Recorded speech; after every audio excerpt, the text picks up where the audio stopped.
I think it's clear by now that the original titration schedule for Mounjaro and compound Tirzepatide was an epic failure. I have watched many YouTubers fail to meet their weight loss goals and hit a brick wall at 15 milligram weekly injections. In hindsight, they all admit it was a mistake to titrate up too quickly, but everyone was just following along with the recommended schedule from the manufacturer as they should have. However, recommendations are quietly changing without ever admitting how early users of the medication were dosed incorrectly and now have nowhere to go until the next line of GLP-1s are released. So if you're currently following or planning to follow the original titration schedule of Mounjaro, you might want to reconsider. Hey everybody, welcome to my channel. It's Vanity and I have lost 30 pounds on compound Tirzepatide. It's been 5 months and I'm only now choosing to titrate up to the 7.5 milligram dose. Technically, if I was following the original titration schedule, I would be at 10 milligram weekly injections by now, which would have been a complete and utter disaster. So with some trial and error after the release of these GLP-1s, it looks like doctors, patients, and telehealth companies have decided against the original 4-week titration schedule. There was a common misconception that the quicker you titrate up, the more weight you would lose, or even the faster you would lose your weight. This couldn't be further from the truth, as we now know. But unfortunately, it's too late for some to learn this, as they've already reached the maximum dose of 15 milligrams.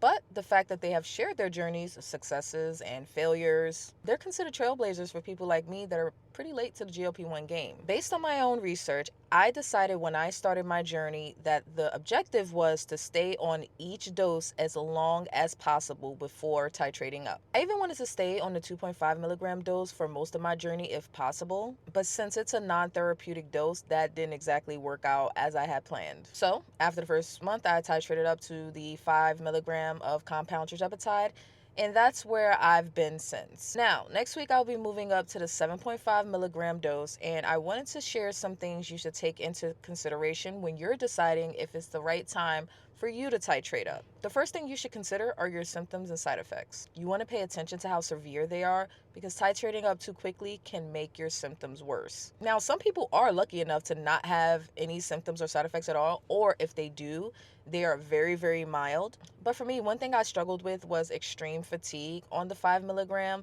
And that was one thing that kept me from titrating up to the 7.5 milligrams sooner, because I was afraid that my fatigue would get worse. But the other thing to consider is appetite suppression. If your appetite suppression is good on your current dose, then you may not need to titrate up. So what does a good amount of appetite suppression look like? Well, you want to make sure that you're still able to eat enough food to meet your caloric intake goals for the day, meaning that if your appetite suppression is too much or too great to the point where you can't eat at all, that's not a good thing. But if you have little to no appetite suppression, then that's a good sign that the dose that you're currently on is probably not strong enough for you. This is where that one-size-fit-all titration schedule of every 4 weeks kind of becomes a problem. Not everyone needs to titrate up after 4 weeks. Some people have more weight to lose than others. Some people experience symptoms more severely than others. So you definitely want to consider how you're feeling and how moving up to the next dose could potentially make you feel worse or give you more of an effect that you're looking for. Now, if it turns out that you feel like you are getting a good amount of appetite suppression, but yet you're still experiencing hunger in between your doses, one thing that I like to do is reduce my appetite stimulating foods. So that would be your high carb foods, your high sugar foods. Those are the things that tend to make us hungry. So like your rice and potatoes and your cookies and candy.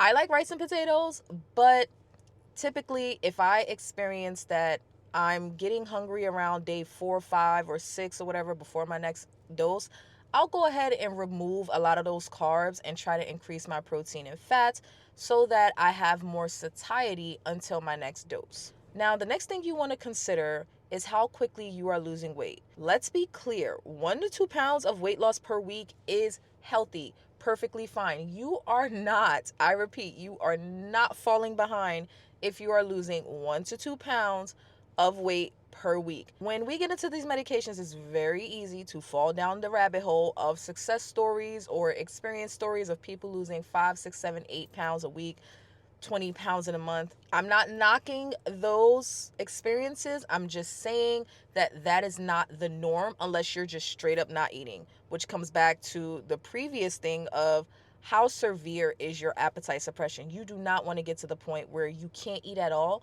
because a lot of your weight loss will be muscle at that point. So definitely make sure your diet and lifestyle factors are all in alignment with what you need to achieve healthy weight loss, not just rapid weight loss. Now, if the scale is not moving and you're starting to panic and you're thinking, well, clearly this means that it's time to move up to the next dose. Not so fast.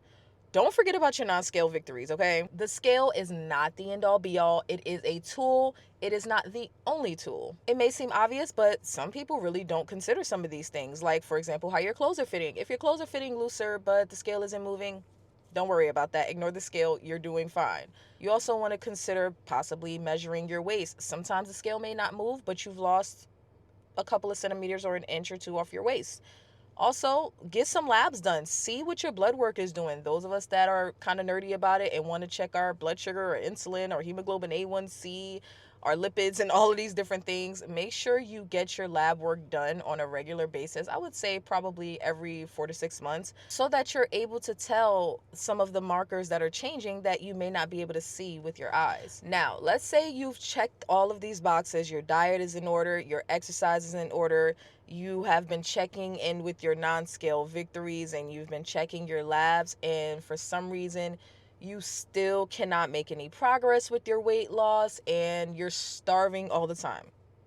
Okay, maybe it's a good time to titrate up. The moral of the story is there are some people that simply move through the titration schedule too quickly, and it's not their fault. They were just following the recommendations of their doctors, and the doctors were just following the recommendations of the manufacturers. We live, we learn, and now everybody is pretty much getting caught up to speed to the fact that whatever dose you are on, if it is working for you, you want to stay on that dose as long as possible, especially if you're like me and you have a lot of weight to lose. I am 30 pounds down into a 100-pound weight loss goal, and I spent 4 out of the 5 months on one dose, which was the 5 milligram. So I am excited to be moving up to the 7.5 milligram, but I damn sure tried to make sure that the things that were within my control were in order. So if you're planning on starting on Mounjaro or compound Tirzepatide, don't marry yourself to the every 4-week titration schedule. These drugs were originally meant to help control blood sugar, and a lot of those higher doses like the 10, the 12.5, and the 15 milligram are really mostly therapeutic for people with diabetes. Not to say that you can't lose weight on them, but I'm willing to bet that most people don't need to go that high up in the dosing schedule if they kind of just stretch out the doses that come before the higher ones. People are now showing that they can reach their goals without ever titrating up to the 15 milligram dose of Mounjaro. Some people have managed to spend a year or longer on the 2.5 milligram and never titrate up at all. Those are the lucky ones. So when you're ready to move along in a dosing schedule, ask yourself, is there anything else that you could be doing that is within your control that might be stopping you from seeing the results that you want to see? Check out this video on how I managed to get through a month-long weight loss stall before I actually titrated up. Hint, I had to make some changes to actually get the scale to move again. Don't forget to hit the like and subscribe and set your notification bell to all notifications so you'll be notified when I upload new content. And if you are new here, thank you for stopping in, and I will see you all in the next one. Bye.